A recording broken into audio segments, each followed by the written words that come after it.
Sa kabila ng pag-aalboroto ng Bulkang Mayon, nananatili pa ring bukas sa mga turista ang National Museum Bicol na nasa Daraga. At kabilang sa mga maaaring bisitahin dyan ay ang kanilang pinagmamalaki na Butterfly Garden. Silipin yan sa sentro ng balita ni Helen Balean ng Radyo Pilipinas Albay.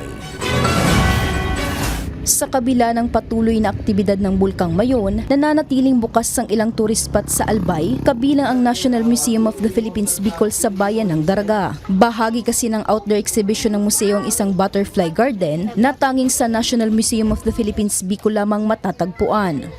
Mandate ng museum na to educate the public about our environment, and one way of doing that is through the butterfly garden. Si National Museum of the Philippines Bicol lang ang may outdoor exhibition, including itong butterfly garden. So all over the country, si National Museum of the Philippines Bicol lang ang may outdoor exhibition.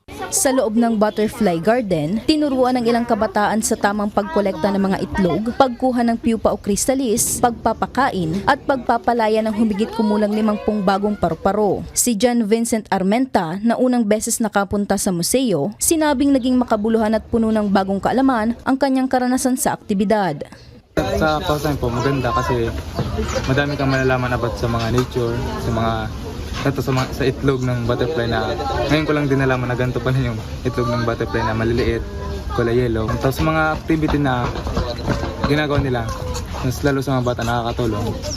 Matapos makolekta, inilalagak sa espesyal na rearing station ang mga itlog bilang proteksyon laban sa anumang predator para masiguro ang tuloy-tuloy na pagrami ng mga ito. Sa ngayon, higit 150 paru-paro na ang nasa pangangalaga ng museo. Ang simple ngunit makabuluhang aktibidad na ito ay bahagi ng mandato ng museo na pukawin ang interes ng publiko sa patuloy na pangangalaga sa kalikasan. Mula rito sa Albay, para sa Integrated State Media, Helen Balean ng Radyo Pilipinas, Radyo Publiko.